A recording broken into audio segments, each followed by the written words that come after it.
I am Doug Friedman. And I am Meredith Levy. And this just might possibly be your mental breakdown.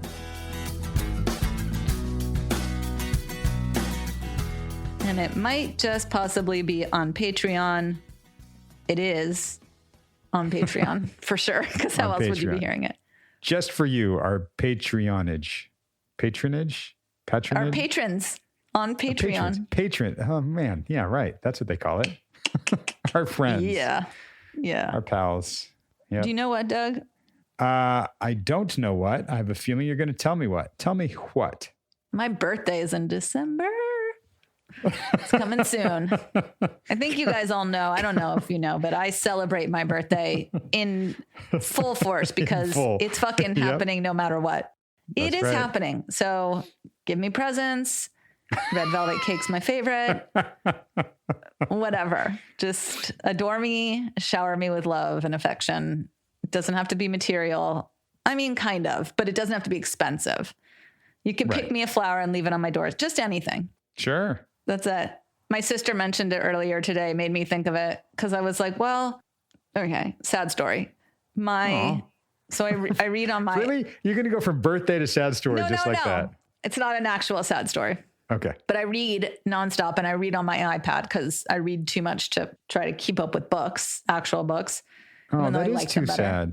You're right. That wasn't the sad part. Oh, okay. No. Keep going. The sad part is so all I use my iPad for is reading.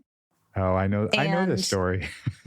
did I tell you this? I smashed it. I fucking killed it the other day. And I was like, God, I've had this forever. It's from 2013.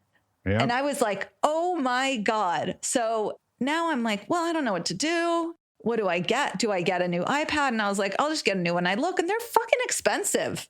Like really? For something that I just read, they're like $400 or something. Really? Like, yes. I thought they'd be like an $89 Kindle or something like that. That's what I thought. Right. There is an $89 Kindle. So cut to, I'm at my sister's and I'm like, oh, okay. She's like, oh, just take my niece's old mini iPad. And I was like, oh, that's annoying, but okay, I'll take it. I'll use it for now. And she can't remember the password, so I can't wipe it clean. And it needs to be wiped clean so that I can like log on to my thing or whatever. Anyway, so I just give it back. I'm like, forget it. So then I take her old Kindle. Well, you gave it back, but not before you were like, wow, I can see all of Jordan's texts and everything. I know. And I was with her today. And I was like, I think I can see your Snapchat. And she like grabs it. She's like, no, you can't. All of her stuff. Right. So then I take her Kindle and I'm like, I literally cannot see a fucking thing on this. This thing is like a weird color. Yeah. It's like, it's not the paper white one I get. No, but it's just like it's weird. Like it's like has that thing anyway. Yeah. So here I am. My sister was like, well, I mean, it is your birthday and Christmas coming up. And I'm like, oh, yeah, it is. Aww. I know. And then I was like, presents.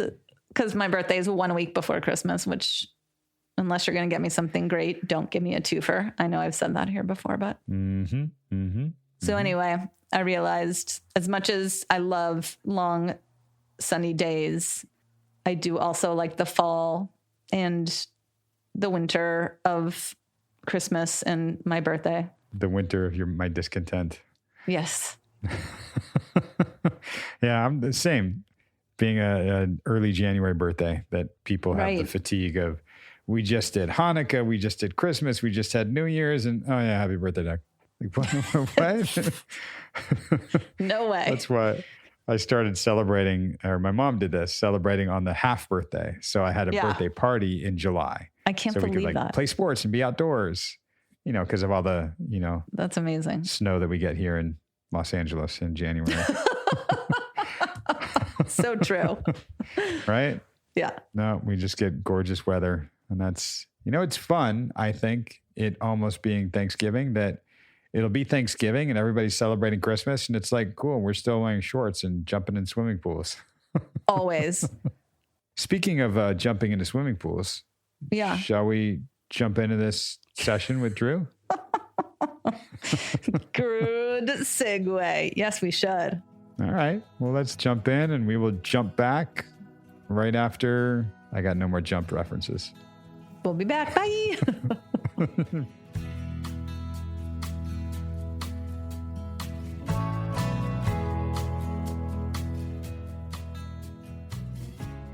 You're not that far removed from going through the virus, the COVID.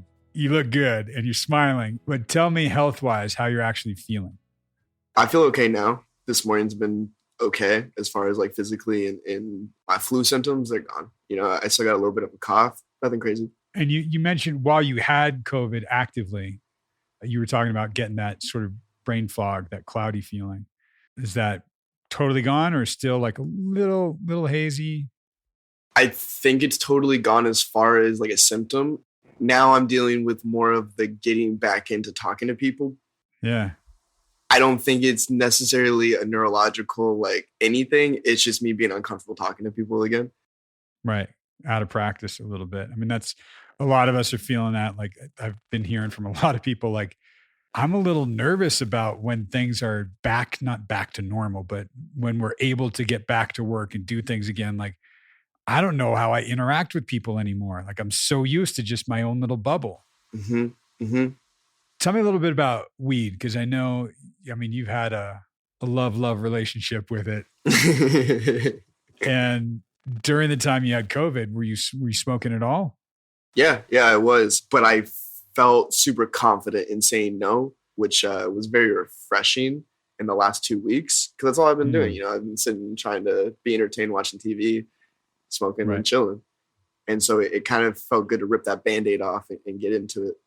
Yeah. The past year and a half when you were experimenting with not smoking as much and what that looked like. And I think for right now, where you've been is I'm just resting and recovering. And that's something that it's not like I'm all of a sudden using weed to medicate for this. No, you've been using weed for at least half your life.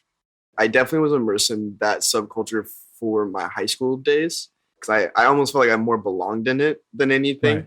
And for me, I found that certain weeds make me really depressed and make me just like get into a crazy mental state and really stay in it. And then others really help me get out of that.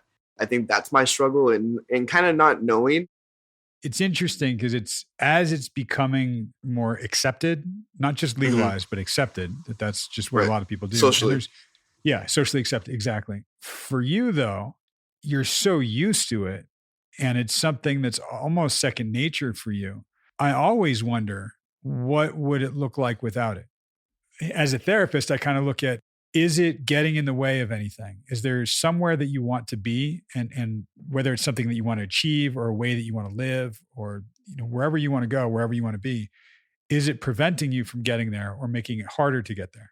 Mm-hmm, mm-hmm. And for some, they go, well, yes, pretty clearly, but I'm not ready to give it up. But I don't know how else to do it. Like, well, that's what we work on. And some people go, no, it's not really keeping me from getting there. It's just making it a little harder, but I'm getting a benefit.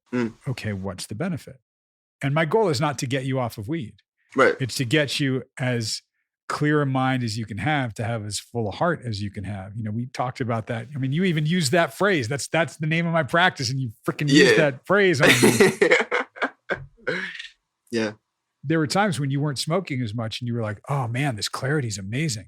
It's sort of like taking the mute off of the TV and you go, oh, wow, now I can hear. Oh, and it's in stereo. I could put it on headphones and hear out of both ears. It just brings things a little more into focus and clarity. I don't know for you where you are with that.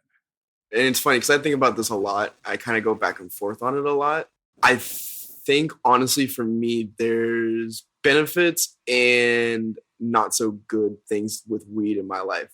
And, you know, socially too, I've had a lot of good experiences with smoking joints with people. And from a social program, I've had a lot of business ventures and like a lot of good friendships and relationships based on it. Yep. And so for me, you know, I mean, I definitely have that side where weed affects me negatively. And I think that's why I go back and forth on it so much, because I try and weigh the pros and cons of the good and the bad. And I think I've gotten to a point in my life where I'm kind of understanding that there is good and bad in kind of everything. Yeah. I'm getting to a better understanding of when I'm in the bad with my weed, I usually smoke a lot more to try and get out of it. And what I've realized is that's when I need to kind of slow down, and vice versa. When I'm kind of not smoking so much, I find myself still clear headed and not anxiety ridden. Like I still have the option. It's still there. I can still use it when I need to. Yeah. Yeah. But it's not ever going to be like, oh, I can't go to that meeting because I want to smoke, or I can't call you right now because I'm too high. I think for me, where I want to kind of shift that though, is being a little bit better in my boundaries with it. I feel like I took my first step in this the other day in saying just no. And so that kind of gave me a good mile marker.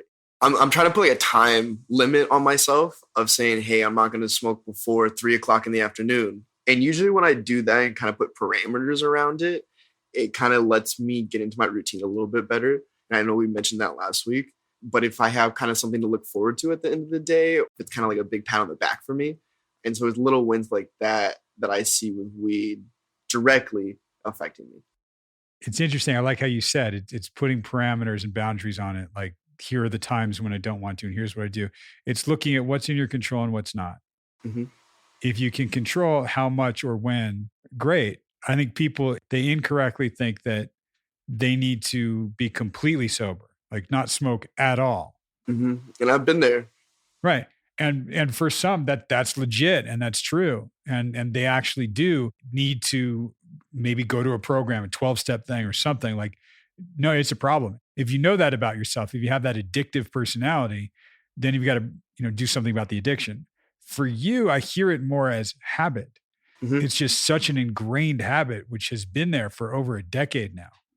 And it's not necessarily keeping you from accomplishing what you want to accomplish, but there's something about it being habit and just done all the time, right? And having some choice. So it's not just force of habit. You're just high all the time. If you smoke enough, you sort of build up a tolerance and it just becomes what it is. Kind of while we're talking about this, it's really kind of coming up to light because that feeling of wanting to go smoke a bowl and get back into bed is something I've been doing for the last decade. Right. And I think I kind of revert back to childhood and the non-stresses of being an adult. Almost like a safe spot, kind of holding on to a specific time in my life that I don't want to necessarily lose yet. And I think a lot of that has to do with the fear of the unknown, of not knowing what's next and kind of where I'm at and what's going on in my last 2-3 years of my life. Sure. And so I think it's almost like having a safe spot of home, like my actual home with me down here. Interesting. That's a nice switch because that's home is where you are, right? Right. How you're talking is about you finding yourself and where your stability is. Just being comfortable with you and how you are. And I think that's, as you walk through, you get more and more comfortable with, and it's where your present and your future is. When you think of the memories and you look back, yeah, no one can take those away. Your memory of growing up in, well, I would say Canada, you've got memories of what that kind of life is like. That can't be taken away. I feel more comfortable leaving the past in the past. I'm not wanting to bring it up here, good, bad, and ugly. So I think everything has its place. And I think I'm a firm believer in everything happening for a reason. It's all foot trails, we're kind of like everything in my memory book is more so looking back on the trail of where I've been and not being like, oh, well, I really like that tree, so let me go back there and stand next to that and not go forward. Right. I think I'm doing a lot better job of allowing myself to go forward and not holding on to trees because I think they're going to die or they're not going to be there on my way back or whatever that is, or the leaves might fall and I just don't know. I think I get so caught up in wanting to hold on to what's right there, that I haven't allowed myself to venture off into exploring who I am and what I'm doing and finding my own trails. And I think over the last year or so, I've kind of let go of those branches and I'm starting to kind of see that there are more trails now. It's not just the one trail that I'm on. Like there's more than just one. And I think that's been a huge blessing in all of this too. Right. A question I'll throw at you is, are you able to appreciate the tree when it's in front of you, when it's right there? We'll talk about relationships for a second, because that's how a lot of people talk about this and think about this. They'll have the tree, their person they're in a relationship with, and it's so wonderful, but they spend so much of their time trying to preserve it, trying to keep that, or there is some shift and then they want to get back to that. And they don't realize that they're not allowing themselves to be in the moment and appreciate the tree or the person they're in the relationship with when they're actually in it, because they're trying so hard to preserve it and keep it going that they never truly enjoy just being.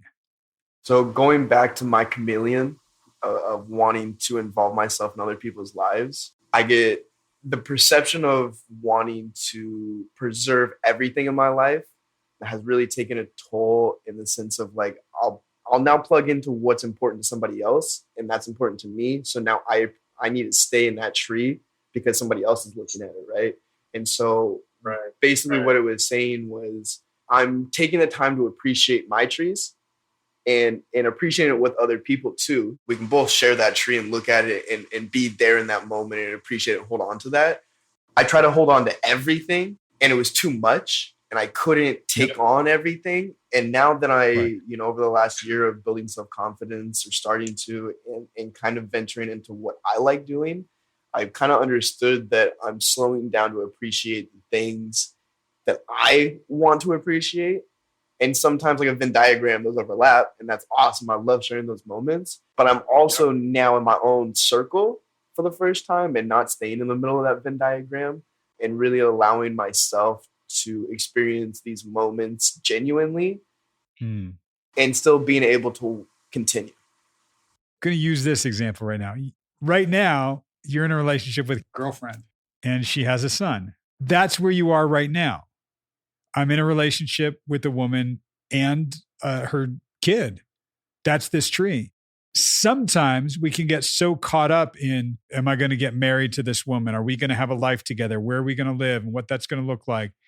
And whether that happens or not, what we actually have, what is true, is I am presently being a partner to her and a dad-ish to him.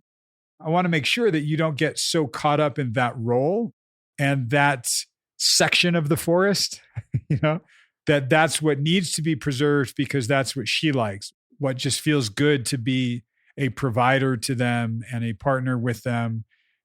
And we're stuck in this section of the forest. But it's just kind of going, wait, but right now, this is the tree and the little sapling that I got. And this is cool. I really want to have this experience while I have it.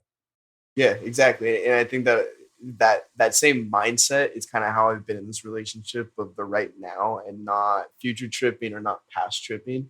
I'm super appreciative of the fact that I am able to kind of appreciate the moment for what it is right now and not have to go down that rabbit hole. And so I think it's a good relationship for right now in the sense of it's really allowing me to grow myself without being super codependent on her. And I said super because I still am a little bit, I still am codependent to a degree, but it's not like it was old girlfriend. So explore that one for me a little bit because that means something to me, but I want to know what that means to you when you say that. I'm a little codependent. I think a better way to say it is I'm still working on my codependency because like last night, I went to bed pretty early, like I said. But within that, like I texted girlfriend probably around like 8:30 and I was like, hey, I'm going to bed. Good night. I love you. Right. And then nothing. And I'm like, what the fuck? Like rabbit hole. Here we go. And so for me, like I'm still working on like my trust, not just with her, but just in relationships in general. Because I think it's something I really struggle with across a lot of mediums. And so I don't think I'm necessarily codependent to her specifically, but I find the way I go about relationships still has codependent tendencies, but I'm aware of them. Again, which means what for you? I'm working on my interdependence. Okay, the word dependence in any form, take it out of your vocabulary for the next few minutes. Okay. Yeah. And describe to me what you're talking about and what you mean. I was like, okay, not dependent, but I'm relying on. No, but right. But on what? Let's see what that is. And you can even say, I'm not relying on that. I need this, or I really crave this, or I'm looking for this. And this is something that I really want. It helps validate me. I need the approval. I need the attention. I need the assurance. There's a lot of other words. With last night specifically, I was definitely looking for reassurance, But I think overall in my relationships currently, I'm looking for reassurance, but I'm also learning about my self-confidence in the same exact time. My pendulum is kind of getting better in the sense of I still get distraught when I don't receive what I'm looking for. I think I'm still looking for things in relationships, such as security, such as assurance, such as comfort, and kind of all of that, which I don't think that's a bad thing to look for in a relationship. I just think that sometimes I allow myself to get too caught up in those emotions. Like last night, like that, like it kind of fucked me up. Like I've had a bad morning. I just kind of been in my head, and it honestly has nothing to do with girlfriend. It's more so in my, okay, now I'm alone in my apartment. And so I just kind of felt more lonely right now. And I think that's why I'm so codependent on girlfriend right now, because I'm using that loneliness to portray her, to get that reassurance that I'm still wanted, even though I am alone right now, even though I like being alone. You know, it's so complicated, but it's nice to see it from this side, because I'm not, why isn't she calling me right now? Why isn't she calling me 100 times? Isn't she caring? Why isn't she making sure I'm okay? It's more so, okay, are you okay? Yeah, I'm okay. I'm good. Do I not feel that safe right now?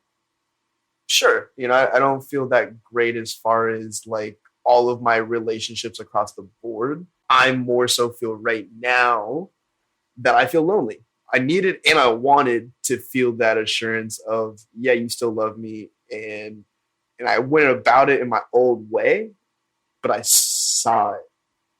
Getting that from people, look, we're not always going to be so enlightened that we can pick up the phone and say like, well, I was just feeling a little low and I just wanted some reassurance that I'm still a good person and you still like me. And I mean, it sounds crazy, but my self-esteem is just kind of low right now.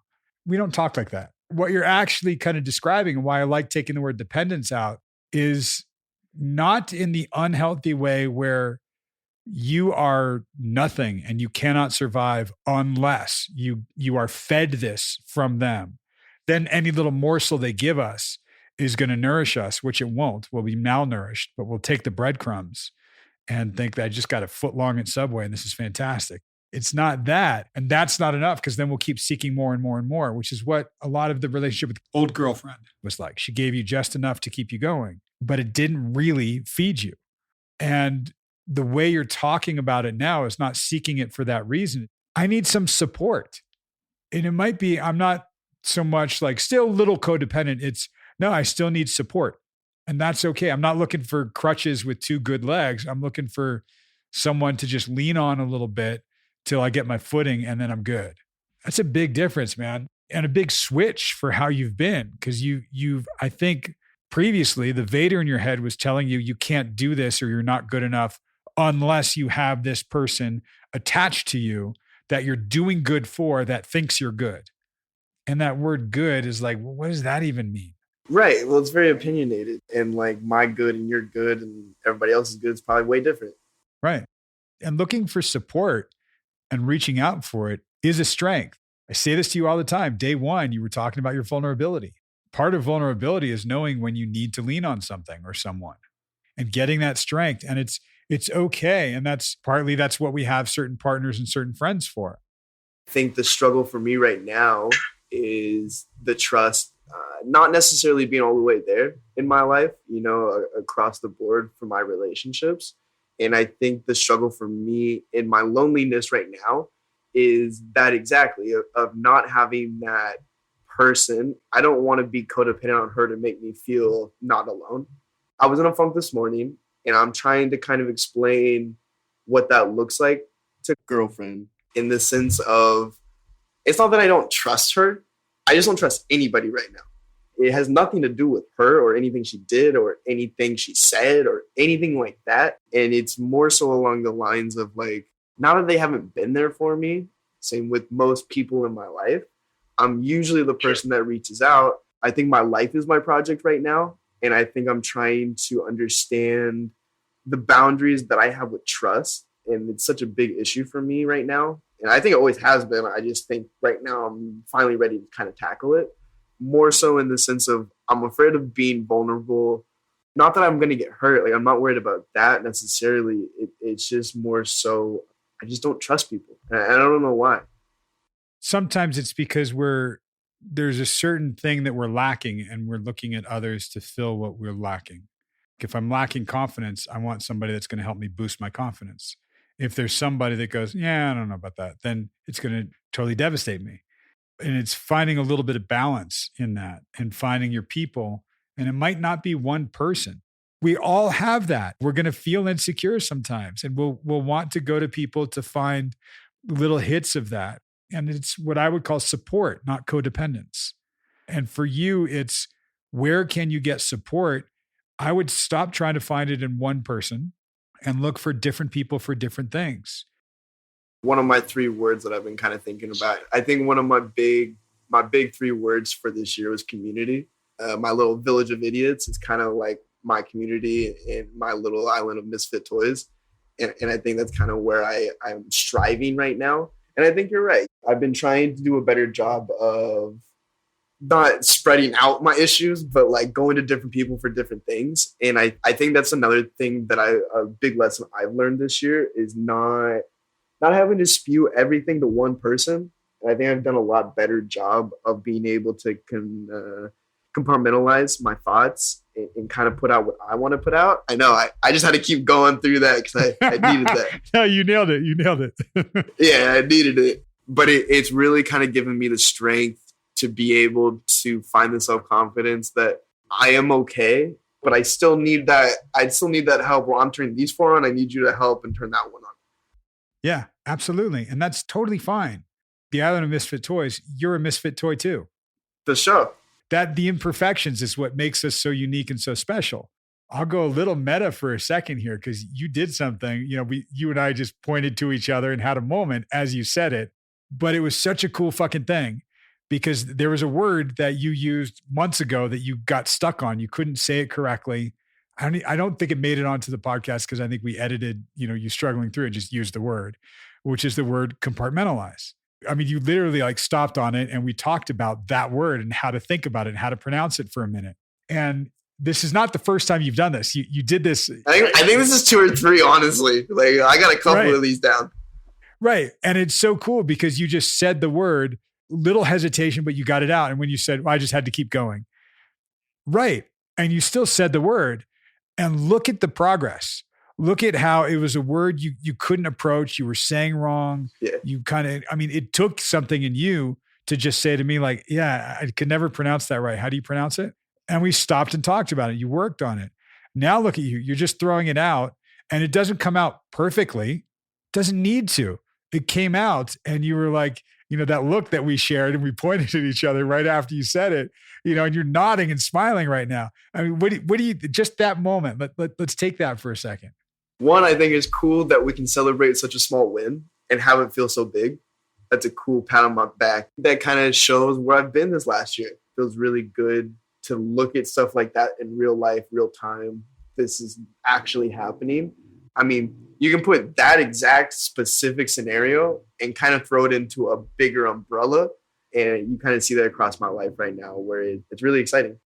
I love that you recognize it this way because that's what it's about. And that's how the ski trail shifts. Yeah. That's how we carve the new one is all these little things. Because all these little things, remember, are subconsciously happening. Yeah, and it feels that way too.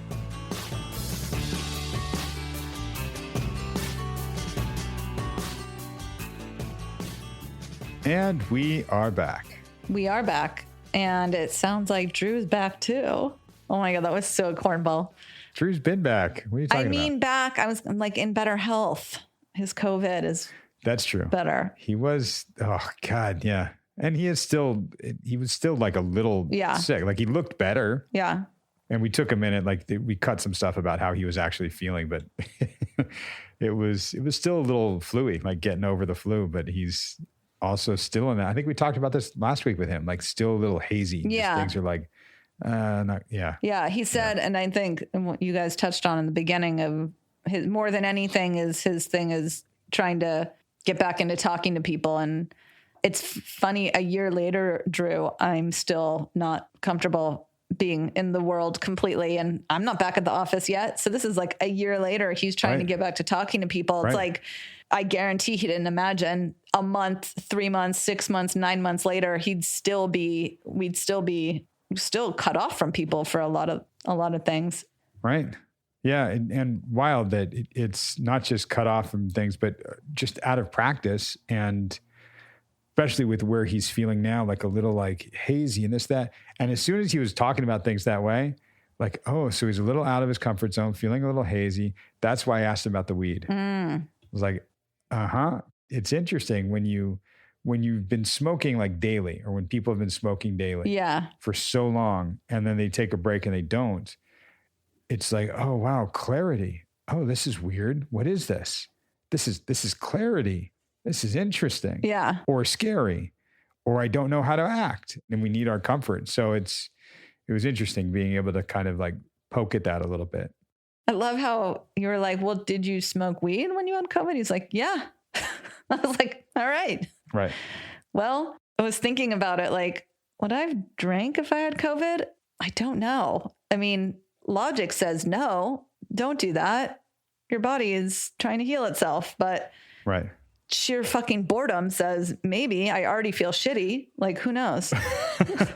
Well, that's what he was talking about. It's like, I was just sitting around watching TV, like waiting for COVID to work through me for me to feel better. Yeah. But he did take breaks, but he was like, he became sort of the weed aficionado in high school or whenever it was, where he's like, oh, there's certain strains, and this strain depresses me, and this strain motivates me, and this strain makes me feel a little nutty, and this strain, so he's okay, cool. He knows what works for him. So funny, because as soon as he said that, I was like, there were two strains when we were growing up. It was either shit fucking weed or the chronic. It was either weed or oregano. Literally. There was like, which would you get? Was it crazy bright green nugs from your dealer in the fucking sandwich bag? Or would it be just shake and brown, Yep. As soon as he said that, I was like, no, there was no, oh, if I had a little bit of this into it, it'll give me that pink lemonade feeling of the names and I'm like, what the fuck? The first time I saw weed at the weed store or whatever that I've been to twice, right. I saw these names and I thought they were flavors. Oh, that's funny. I was like, oh, okay. But yeah, him talking about still smoking weed. And I guess you were asking him if there's anything that weed gets in the way of. And then you said, I don't know if you even caught it, but you said, my goal isn't to get you off the weed. The weed just sounded like you were like a grandmother. You're like, my goal isn't to get you off the pot, the marijuana. It's not to get you off of the marijuana cigarettes.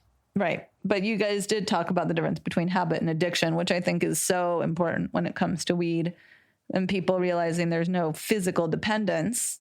Although I wonder if that's changed at all now that weed is so fucking potent. I don't know. Just thought of it. I don't think it's as impotent as you think it is. Oh my God. OMG. That's amazing. It's starting to get like what happens when we start to record. When the sun starts to go down. I know. That's right. No, but he did talk about that feeling of wanting to smoke a bowl and get back in bed and go back to the safe spot of, I mean, I guess childhood sounds weird when you're smoking weed, but I get it because it is his growing upness. Right. And I'm really like, it's not about how I think of weed or how anybody thinks of weed. It's how he thinks of weed and how he's using weed. And what, like I said, my goal is not to get him off the weed. It's to help him get the most clarity and be how he wants to be and get him to where he wants to be. Right. When he says things like, being able to say no felt good. Like, I'm not going to smoke right now, or being able to do this or having this clarity felt good. And like, that was cool. And like, okay. And a lot of what he was talking about and kind of what led us into was what helps him feel stable and comfortable and what helps him feel like himself. Right. It's not, weed isn't what helps him feel like himself, but weed can help get him to a place of feeling more comfortable so then he can feel more stable and feel like himself. Yeah. And he was talking about the fear of the unknown. And at this point, he's starting to feel more comfortable leaving the past in the past. Right. Which is when he goes into this tree analogy that I was just blown away by, that got so deep. Right. And I was like, the branches and the leaves and the tree and him saying, oh, I like that tree. I'm just going to go stand by that and not go forward. Now he does a better job of not holding on to the branch, but then he's like, but what if I go back and the tree's dead and there's no leaves? I loved that. Yeah. And then I flipped it like, right. And can you appreciate the tree that's right in front of you when it's right in front of you? Can you just be there for a second? And then boom, now we're talking about relationships. Yeah. Right? And it trips me out. I totally forgot that his girlfriend has a kid. And when you said, acting like kind of a daddish, I was like, wait, how old is he again? How old is he? 24, 25? At this point, I think 25, maybe 26. Okay. Yeah.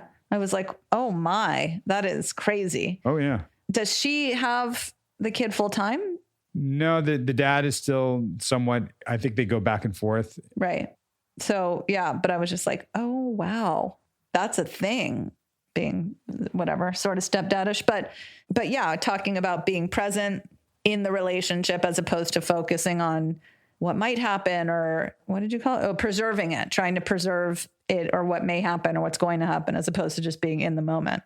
Yeah. And for him, his language for it is, I'm not future tripping or past tripping. Like I'm able to be right here, which is great. And he's seeing that more and more. And then that's where, I think you'll pick up on this. And so maybe I'll shut up and just let you do your thing, Meredith. Well, now I don't know. What? No, I'm not sure. Well, he hit the codependent word. Oh, yeah, of course. Now I don't know. Codependent. Oh, yeah, of course. Yeah, of course. I hit that. Of course. Well, so he said, I'm a little codependent. And then I was like, wait. What does that even mean to you? And then all of a sudden you said, wait. You were like, right. What does that mean to you? And I was like, two peas in a pod. I was like, I think he just throws that out there. And when he gave the example of how he was like, last night, my girlfriend didn't text me back, and I started going down the rabbit hole, and I was like, okay. In my mind, I was like, that's codependence, but ish. Like that's, I mean, I can certainly relate to that. But then I was like, well, is it? And then I wrote down to ask you, what would you call that? Because you can have these moments, right? Because that's not, you talked about the difference between codependence and support. That's not a support thing. I don't know that that's necessarily a codependent thing, though. That's just like an insecurity thing, maybe. Right.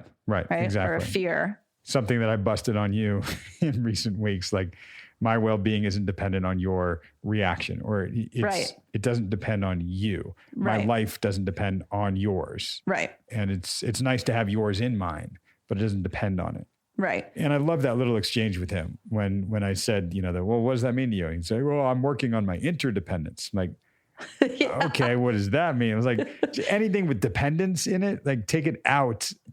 Don't even say it. Use different words. And then what he described was being able to describe, I do need some reassurance in a relationship. I am looking for that. I'm trying to build my own self-confidence, but I'm trying.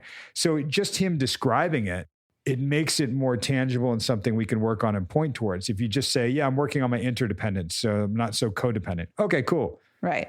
What does that mean? What is so that? Him being able to tell that story is still feeling those feelings, but it's giving some life to it in a way that isn't just labeling it with a word and saying this. Right. It's him being able to think about it and talk about it and see about what feels lonely and how am I lonely in a relationship, or when do I make the other person my world and I join their world and leap into their world and give up mine so much that I don't feel lonely, but I am no longer independent at all. Right. Completely. Right? Yeah. And I think, and you said, look, we all feel insecure sometimes and we're just looking for support. But I loved how you said, look for support for different things in different people, because it's so true. I mean, there's certain people that I talk to about relationships, or there's certain people I talk to about work, or certain people I talk to about basically jack shit, but we go hiking together or whatever, like you just get support from people for all different things. And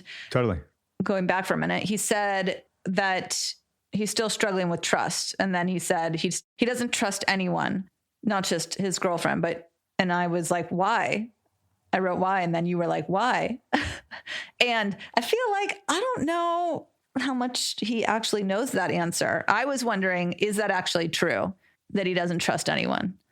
I think he's learning to trust. And part of what that means is in our relationship, the therapeutic relationship, he is trusting me. Yep. So he's experiencing what it's like to have a relationship and trust, which is great.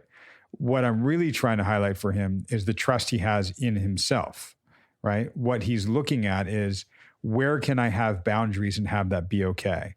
Right. Where can I have a sense of being vulnerable and knowing that I'm not going to get burnt? I'm not going to get left.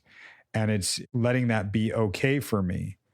It's building his confidence and building that sense of, oh, right, somebody doesn't have to be there every time I need them and give me everything and be all of that, Right. or I'm abandoned, that black or white thinking. They can not be there and I'm still okay. It's not a break my trust and that's horrible and I don't know where you are and I'm not okay. Right. So he's building his own sense of, I think, confidence, boundaries, and trust in him. Right. Right. So does he not trust anyone? Well, he's learning to, but he's still scared. And I think he trusts certain things about certain people, right? Like, again, do you automatically put all your trust into someone for every single thing? It's like, I mean, and then he said, I'm spreading out my issues. Right. I like that. I'm spreading them out, like who I talked to about what. And I was like, okay, spread out your trust, I guess. And that's, I think, a big piece of breaking codependence is you spread it out. Because when you make it all one other person, then in where you probably like this and remember this, I said, any little morsel they give you, we call that breadcrumbs. You know, they're giving you breadcrumbs and you can like live off of breadcrumbs and think, oh, that's great. Oh, they love me because they did that. I'm like, that's just a breadcrumb, man. Right. Like, where's your, what did I say in this one? Where's your foot-long Subway? Right. You know, that's just a crumb. Yeah. And we learn to live off of crumbs and convince ourselves that it's nourishing so that we stay codependent and we stay beholden to someone else's life determining our well-being. Right. And then he said, which I loved, because he was talking about that and spreading it out and how one of his big things this year is community. And then he referenced his village of idiots or his island of misfit toys, which I love. The island of misfit toys. So it's one of my favorite things. like, I always wanted to put in on my office door, welcome to the island of misfit toys. Really? Yeah. I don't know why. I just never have. But yeah, that was a good description. Yeah, you probably love that because it's a Christmas thing. That was Rudolph. It was Rudolph the Red-Nosed Reindeer. Also, because I think it's very descriptive of us for sure, but of a lot of people, just little misfit toys. Oh man, all of it, like the freaks and geeks, all of those, like the grunts that we talk about, like, yeah, that's us. It's the people with character. Yeah. I don't want just the vanilla people. Like, no way. No. I don't want the vanilla village. I want my island of misfit toys. Absolutely. Absolutely. Yeah. And I was very proud of him for being able to say compartmentalize. Absolutely. I knew you were going to keep that. And I love that. And it was so cool because he said it a few times in our, the last few months, and he'll stumble on it and he's getting better at it. And it's like, oh, I can say, and just having him have that growth and that experience of just saying a word. I know. Is awesome. It was so good. And he said, oh yeah, like I really like that because we can celebrate the small things. And I was like, yes, my friend. So true. Yep. Love that. Yeah. And that's why I even pointed it out to him, like, right. Like you've been able to say it and pronounce it. And like that's really cool. Right. That you're doing that now. And it's celebrating those small wins. Like we talked about it a while ago, I think with Sarah, like the baby steps in things, like celebrating those things. Cause that's, when I said you take baby steps, eventually the baby's going to get from one side of the living room to the other. Like, cool. That's right. And eventually we do heal. We do get there and we do experience things differently, which is great. Right. Regardless. I mean, healing may look differently than we think, but and it's something. Yeah. And it's happening and he's healing and I'm healing and you're healing and all of you are healing. Right? I hope. Absolutely. Even though the sun is going down and we're getting tired, we're still healing. So true. On that note, I think it's time to let the sun, the moon, the sea, and the stars. Good night, moon. Good night. Aww. Good night mittens, good night kittens. Oh my God. I totally forgot what came next. So I couldn't even say anything, but good job. It's impressive. Really? Is that what comes next? I don't know, but just I forgot what else they said goodnight to, but I think that's in there, right? I think so. I don't remember. Good night cow jumping over the moon. Is that right? I Good think night, so. stars, sun. I love that book. I hope that's not spoiled. Like, I hope there isn't something about that book that's like, oh my God, how could you like that book? It really means this. Oh God, I hope not either. That would be horrible. Are you looking it up? Yeah, but it takes too much reading and I'm too tired. Okay. I can't read. Maybe I'll see if they have Goodnight Moon on audiobook. Okay. On that note, we'll on that be back. note, we will catch you next week on the Patreon. Thanks for joining us here, guys. Bye. Bye.